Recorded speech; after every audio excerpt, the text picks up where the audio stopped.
تو یہ تو عبادت و تقوی کا تعلق ہے. اس کے بعد آئیے اب شروع سے ہم ایک ایک لفظ کو لے کر تھوڑا سا سنتے ہیں. سب سے پہلے فرمایا یا ایھا الناس، اے لوگو. لوگو جب قرآن کہتا ہے نا اے لوگو ناس، تو یاد رکھیں اس وقت قرآن ساری دنیا کے لوگوں کو مخاطب کرتا ہے.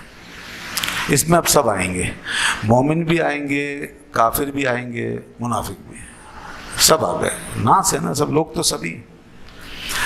اچھا، اور اگر کہیں صرف مومنوں کی بات ہے تو وہاں فرمایا یا ایھا الذین آمنوا ایھا المؤمنون، وہاں مومنوں کو ایڈریس کیا. اور کہیں صرف کافروں کو مخاطب کیا ہے تو وہاں فرمایا یا ایھا الکافرون. اور منافقوں کا ذکر ہے تو منافق کا. تو اب یہاں ہے یا ایھا الناس، تو اس کا امپلیکیشن عام ہوگا، بالکل سب پر ہوگا اس کا اطلاق، اور سارے لوگ مراد. اور پیچھے دیکھیے تینوں قسم کے لوگ، سارے لوگ جو ہیں وہ تین کیٹیگری میں ہیں. ان کا بیان پیچھے آ چکا. مومنوں کا ذکر ہوا 5 آیتوں میں، آپ نے سنا تفصیل سے، متقی جن کو کہا گیا. پھر کافروں کا ذکر ہوا 2 آیتوں میں. اس کے بعد پھر منافقوں کا ذکر ہوا 13 آیتوں میں. بس یہ 3 ہی قسم کے لوگ ہیں.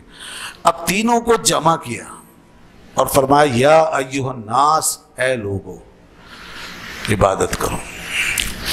اب اس کو سمجھیے کہ تینوں قسم کے لوگوں کو عبادت کا کہا جا رہا ہے. حالانکہ کافر اگر عبادت کرے تو اس کی عبادت ہے ہی نہیں. منافق بھی اگر عبادت کرے تو بیکار ہے، کیونکہ یہ تو جہنم میں جانا ہے اگر اسی حال میں مرے. کافر کفر میں مرے گا جہنم میں جائے، چاہے نماز پڑھے، روزہ رکھے، کچھ بھی کرے. منافق بھی اگر نفاق کرتا ہوا جائے گا تو فرمایا ان المنافقین فی الدرک الاسفل من النار.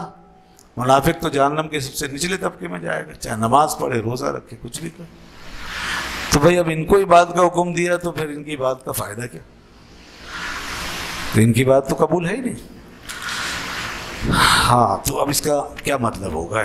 ان کو عبادت کا حکم کس سینس میں دیا جا رہا ہے اور اس کے پیچھے کیا شرط ہے؟ تو اس کو سمجھ لیجئے. کافر کو عبادت کا حکم اس طور پہ دیا جا رہا ہے کہ ایمان لاؤ اور عبادت. ان کی عبادت کے پیچھے ایمان کی شرط، کنڈیشن موجود ہے. ایمان لاؤ، عبادت کرو، اور اللہ کا جو یہ حق ہے تم پر، اس کو اس طریقے سے ادا کرو. ایمان لاؤ، عبادت، تو ٹھیک ہے، پھر ان کی بات صحیح ہوگی. اور منافق کو اس سینس میں دیا جا رہا ہے کہ اپنے ایمان میں اخلاص پیدا کرو، جو ملاوٹ کر رکھی ہے اس کو ختم کرو، اور خالص ایمان پیدا کرو اور پھر عبادت کرو. تو پھر ان کی عبادت بھی قبول ہو جائے گی.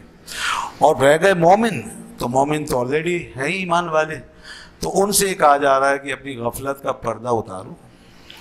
یہ غفلت میں ڈوبے ہوئے ہو، اس سے باہر آؤ اور عبادت کرو، اللہ کو یاد کرو. ٹھیک ہے؟ تو یہ ہے تینوں کے لیے حکم کا مطلب.